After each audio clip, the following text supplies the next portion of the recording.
Today I want to talk to you about a book that I've read over 100 times. It's this one right here, this little mysterious red book called Reality Transurfing by Vadim Zeland. This book is an absolute game changer, and if I had to choose one book in the esoteric spirituality niche, I would choose this one. It is truly the most impactful book, and I read it over 100 times, not because I have some existential kink or because I like to read fluffy new age books. I read it because every single time that I read the book, it changed my life. And I want to talk to you about the 3 concepts that can absolutely change your life from this book. And I want to offer you some insight into your own development, to understand yourself at a deeper level, to enjoy your life, and so that you can choose the life that you want to live. Vadim says that when we find our true goal, our life becomes a celebration. And truly, there are infinite possibilities that are available to us. So if we learn to choose, to truly choose, which is a little bit different than manifestation, but if we learn to choose, then we can have literally whatever reality that we wish to inhabit and experience in this material world. Now, we do need to learn the principles of choice in order to do that, and I'm going to break those down for you in this video.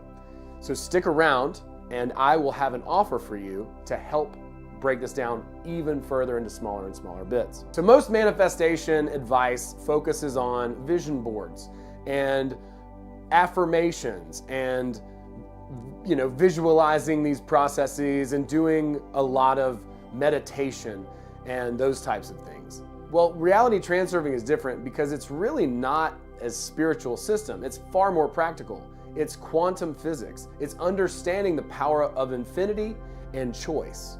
So how do we choose with reality transurfing? Well, first and foremost, we choose by aligning our heart and mind together. Our heart is a part of us. It's our soul, the soul that is part of the infinite existence of all things. And this soul comes into this body to inhabit and experience a particular style of life. It has an understanding and it cares deeply about what it's going to experience in the world. It wants to have a certain experience, and very often it seems that it's going to be in conflict with the mind. Now, my entire life, I didn't realize that your heart and your mind could agree on anything. I thought there was a logical path, you either followed that, or there was a creative path and you followed that. But as it turns out, what we can do is align these 2 elements of ourselves and be truly authentic in our own expression and pursue a goal that is one of one for us, that is completely unique to each and every one of us. You have a purpose, you have a reason for being, and once you align your heart and mind, you begin to see that very, very clearly. Now, the problem is we're unable to see it because of societal norms, pressures, and ideas that Vadim calls pendulums. Now, these pendulums are very, very tricky, and once you understand this concept, you'll never, ever unsee it. Now, he says in the book that pendulums are formed, they are basically energetic informational structures. Now, an easy way to say that is that when people form together, they create ideas and basically rules that are forming the nature of their relationship. So think of any club, think of any group of people, religion, politics, etc. All these have guidelines, and you're either a good member or a bad member of whatever that group is thrusting upon you that you need to conform to. Now, our minds are very much connected to these pendulums, and these pendulums basically shove us into the role of conforming. Conformity, conformity, conformity. Meanwhile, our hearts are like, yo, dude, I just want to finger paint. I just want to skip around the yard. I just want to do cartwheels. And the mind's like, that's not practical. That's not what society says. That's not okay. You're not allowed to do that. And so we're in this conflict between our heart and our mind. And in order to truly be able to choose, we need to align our heart and mind, the feminine heart, the masculine mind, put those 2 elements together.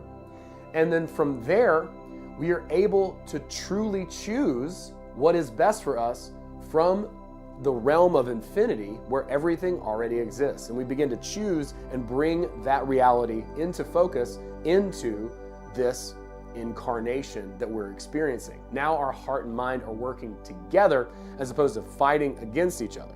Now, if you want to learn more about pendulums and get an in-depth idea about it, I've got several videos on the topic.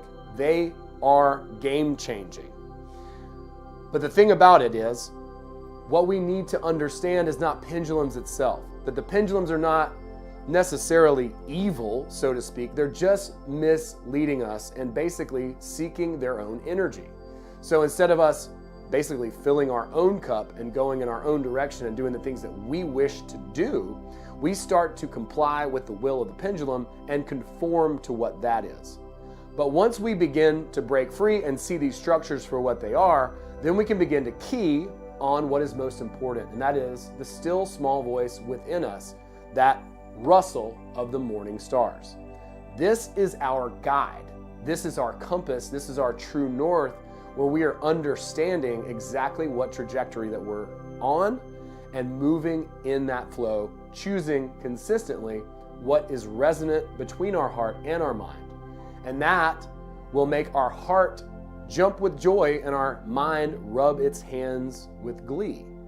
Once we begin to follow the rustle of the morning stars and move on our own path, we're being true to our individuality.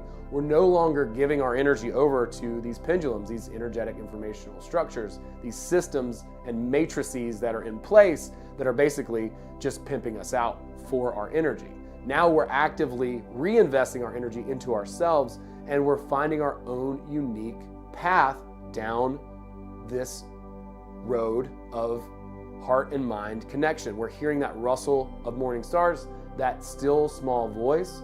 We're hearing that intuition, and we're understanding that that is what is supposed to be guiding us from deep within. And that once we connect with that and key off of that, then we're starting to move in a flow and in a direction toward our most unique and authentic goal.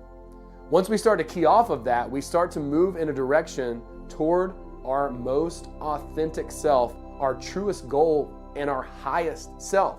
So we're beginning to put these two pieces of ourselves together and be true to our own individual nature, truly authentic and chasing our purpose, our goal. That's what makes our life a celebration, is really being in unison, being in alignment with who we are at a deep level and expressing the uniqueness, that one of one that we are in the world, giving our gift, helping other people, and doing what it is that we love. We begin to choose, and that's where we begin this journey. Now, if you're interested in shortcutting your success, which is what I aim to do, I have put together a PDF just for you, absolutely free, to break down and understand the principles of reality transurfing. If you're interested in downloading that, just click the link in the description and go ahead and check it out. It's got a lot of great insight, a lot of great information, and it's a wonderful place to start. I also have a community if you're interested in joining that. I'd love to see you in there. I'd love to connect with you on a call. If you're interested in one-on-one coaching, there's also a link for that below. I hope this video has made some sense. I have a tremendous amount of material on this topic, so I hope that you'll explore my channel. Go ahead and click the link in the description, download that PDF, get a good idea of what the principles and insights in the book are, and start living your dream life today. Let's go. Now it's time to choose. Have a wonderful day. Peace.